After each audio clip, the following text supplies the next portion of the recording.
Hello guys, once again it's Matt and today we have another video. Thank you all the members, all the Patreons, make sure to subscribe and let's get into it guys. So today I wanted to talk about Japan. Japan has a main problem with its tech tree in general, right?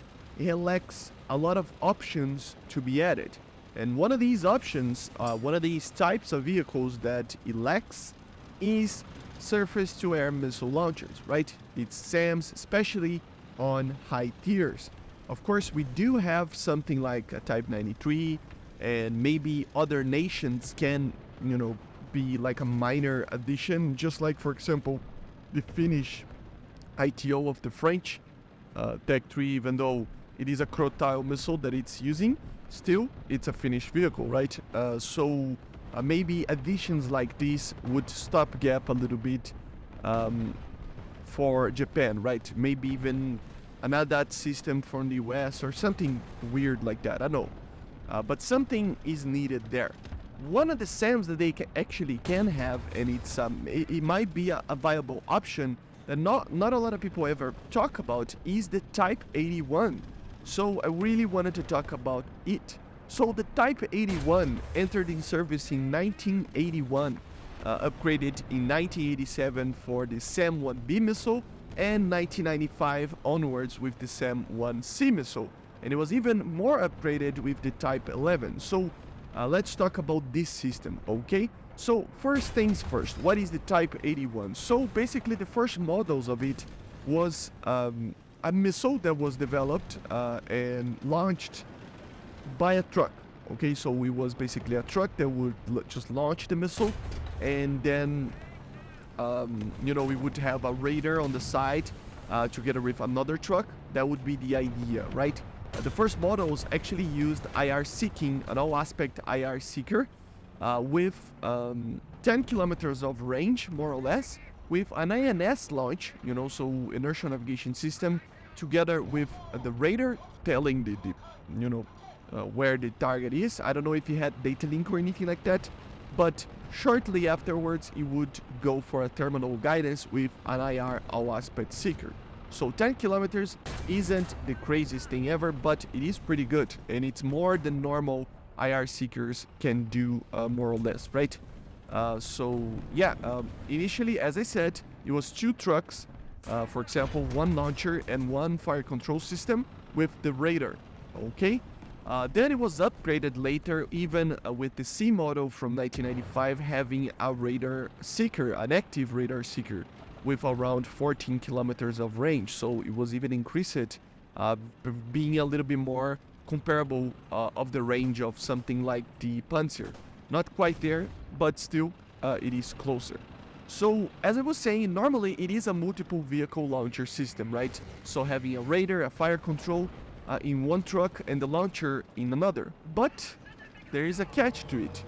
For when there is an ECM filled environment, so when the radar is being overwhelmed by ECM, an optical system could actually be used on the side of the launcher truck and used to launch the missile. So basically they would have this small tripod that he would add, just like an engineer tripod or something like that, and it would basically have the cables connected to the truck, and it would feed the information for the launcher, and then it could actually launch the missile, right? So although it is still not integrated to the truck itself, it could be a thing the Gaijin would look away and just add it, right? Since, for example, we don't have reload animations for crew members when they need to go outside the tank to reload a gun, reload an ATGM or something like that, right? So, it would be alright for them to add something like this. But there are even some sources, I couldn't find an actual picture of it, but there are some sources that claim that even more modern versions of these TYPE-81, like for example the 1990s one, would have an integrated optical system in the truck. So maybe just add this modern version anyway of the truck, right? So, with a little bit of, help by Gaijin, maybe it would be an addition that Japan would really, really enjoy. And I think he really, really needs it. It's one of the nations, together with others, maybe China lacks a little bit as well. There are some other nations that lack, Italy as well, that lack really, really good AA systems, like the ATO, like the Panzer, like the EDATs, right? So it would be interesting to see, at least for Japan, that it's already a nation that kind of lacks on that sense, have that. Of course, this wouldn't be on par with the Panzer or anything like that, but it would help Japan having finally a longer range AA system than what it's currently in the game. There's also the TYPE-81 launcher, but that one they basically removed the optical backup sight, so it wouldn't be possible to guide anything unless with a second vehicle with the fire control system. This missile was really a much better improved version of that older TYPE-81 missile, and it would be much better. But as I said, it needed the fire control truck together with the launcher to be able to do this. And that's another thing that we even want to talk about, right? How far Gaijin is willing to take this type of realistic kind of vision with it, because most AA systems of the world have a fire control truck, for example, a launcher, and many others systems, right? And although I do think that player-controlled Patriot systems, S-300s, missiles like that, wouldn't be feasible, there are these little systems from time to time that we can find for certain countries and stuff that would be enjoying that in a certain way. So also something to bear that in mind is another principle. For example, the TYPE-81, it can actually be controlled by the fire control truck, the radar truck, from up to 300 meters.